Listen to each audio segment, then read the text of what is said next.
এবারে আল্লামা মামুনুল হকের নামে তার কথিত দ্বিতীয় স্ত্রী জান্নাতারা ঝর্ণা মামলা দায়ের করেছে। তার অভিযোগ, আল্লামা মামুনুল হক বিভিন্ন সময় সরলতার সুযোগ নিয়ে এবং প্রলোভন দেখিয়ে তাকে ব্যবহার করেছে। তাই আল্লামা মামুনুল হকের বিরুদ্ধে ধর্ষণের অভিযোগ এনে তিনি মামলা দায়ের করেছে। উনি আমার সরলতার সুযোগে আমার সাথে অন্যায় করছে, অনেক দিন যাবতই এই প্রতারণা চালাই গেছে। আমি রাষ্ট্রের কাছে সুষ্ঠু বিচার চাই। আমি এখন ভালো আছি। আমি সর্বশেষ কথা, আমি সুষ্ঠু বিচার চাই। আমার সাথে অনেক বড় প্রতারণা, ধোঁকা হয়েছে।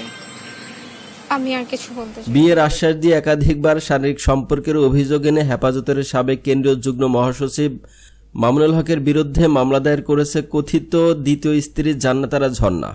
আজ শুক্রবার নারায়ণগঞ্জের সোনারগাঁও থানায় বাদী হয়ে এ মামলা দায়ের করেন তিনি।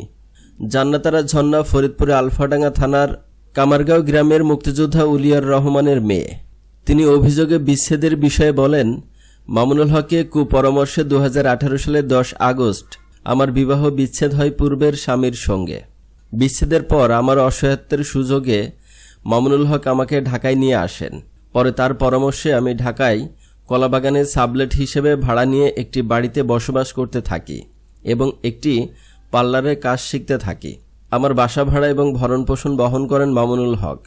এক পর্যায়ে তিনি বিয়ের প্রলোভন দেখিয়ে আমার সঙ্গে শারীরিক সম্পর্ক স্থাপন করে।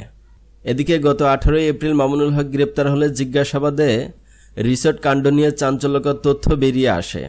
পরের 2 নারীর সঙ্গে চুক্তিভিত্তিক সম্পর্ক করেন মামুনুল হক। এরপর জান্নাতারা ঝর্ণাকে মামুনুল হকের বোনের মোহাম্মদপুরের বাসায় থেকে উদ্ধার করে পুলিশ, দেওয়া হয় বাবার জিম্মায়। হেফাজত নেতা মামুনুল হক বর্তমানে 2য় দফায় পুলিশের রিমান্ডে রয়েছে।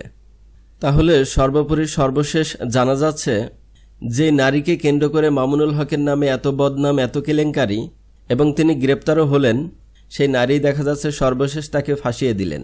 এবং আপনারা নিউজের পূর্বে হয়তো শুনেছেন, মামুনুল হকের কথিত সেকেন্ড স্ত্রী জান্নাতারা ঝর্ণার বাবা একজন মুক্তিযোদ্ধা।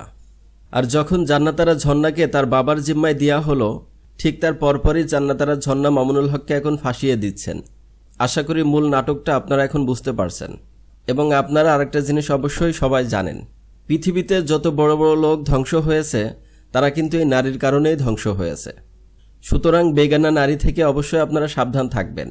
মোবাইলের কথোপকথনগুলো নিশ্চয় আপনারা পূর্বে শুনেছিলেন। সেখানে কি একবারও মনে হয়েছিল তার কথা শুনে যে মামুনুল হক তাকে জোরপূর্বক ধর্ষণ করেছে? একটা সময় অসহায় জীবনে মামুনুল হক তার পাশে গিয়ে দাঁড়িয়েছে, আর এখন সেই মামুনুল হক নাকি তাকে ধর্ষণ করেছে। আপাতত এতটুকু অ্যানালাইসিস করলাম। পরবর্তী ভিডিওগুলোতে আরও চাঞ্চল্যকর তথ্য আসছে, তাই ভিডিওতে একটি লাইক দিয়ে আমাদের সাথে যুক্ত থাকুন এবং দেখতে থাকুন আমাদের সকল ভিডিওগুলো।